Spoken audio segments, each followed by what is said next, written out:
Hello dear children, आज हम करेंगे पार्ट 5 के प्रश्न उत्तर पेज नंबर 25 पे। तो पहला प्रश्न है, आर्य समाज का पहला या दूसरा नियम लिखिए। तो प्यारे बच्चों, इसका उत्तर फर्स्ट पेज पे पेज नंबर 21 पे दिया हुआ है। बिल्कुल सामने लिखा हुआ है पहला नियम।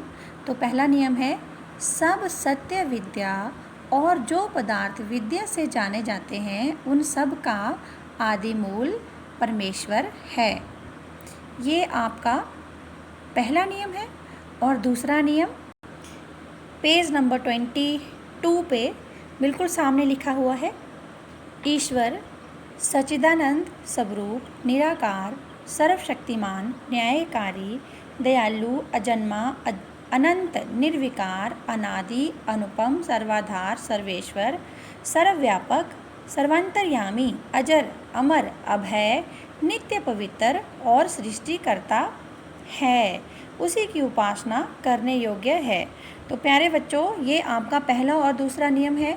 इन दोनों में से आपने एक नियम लिखना है और याद भी करना है। लिखने के लिए तो बच्चों आप दोनों नियम लिख सकते हैं, लेकिन याद करने के लिए आपने एक नियम कोई भी दोनों में से याद करना है। डियर चिल्ड्रन, आपका दूसरा प्रश्न है, आर्य समाज के दूसरे नियम के आधार पर ईश्वर की विशेषताओं का उल्लेख कीजिए। तो डियर स्टूडेंट, इसका उत्तर आपको ऐसे बनेगा, जैसे ये पहली विशेषता है, ईश्वर सच्चिदानंद स्वरूप हैं, ईश्वर निराकार हैं, ईश्वर सर्वशक्तिमान हैं, ईश्वर न्यायकारी हैं, ईश्वर दयालु हैं, अजन्मा हैं, अनंत निर्विकार अनादि। ऐसे आप ईश्वर के कोई 5 रूप लिखकर उनके सेंटेंस बना सकते हैं। आपको मैं ये प्रश्न उत्तर रिटन में भी भेज दूंगी और आप अपने आप चाहें तो अपने आप ही बना सकते हैं। प्रश्न नंबर 3 है, ईश्वर निर्विकार है, इसका क्या अभिप्राय है? तो प्यारे बच्चों, इसका उत्तर पेज नंबर 23 पे पॉइंट नंबर 8 में छिपा हुआ है। देखो, निर का अर्थ है बिना, विकार का अर्थ है परिवर्तन।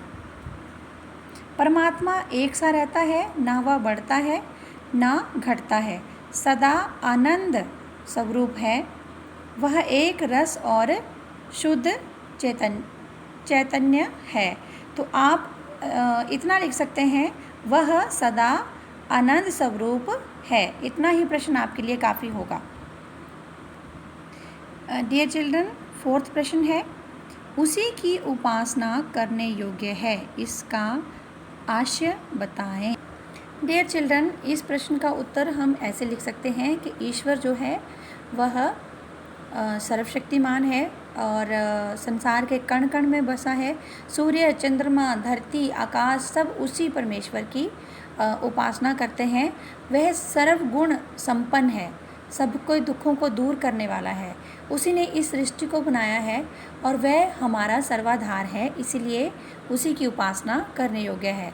मैं आपको ये प्रश्न रिटर्न में भी साथ में भेजूंगी। प्रश्न नंबर 5 है, आदि मूल का क्या अभिप्राय है?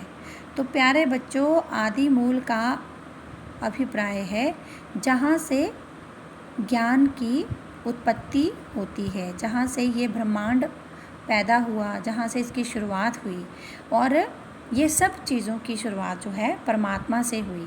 तो परमात्मा ही सभी सत्य विद्याओं का आदि मूल है, आधार है। तो आदि मूल का अभिप्राय है जहाँ से ज्ञान की उत्पत्ति हुई।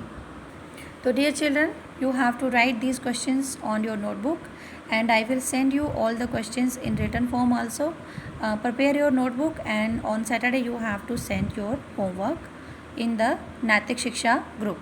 In the video I just wanted to say I am sending all the videos in your Naitik Shiksha group. You can see there only. Thank you and have a nice day.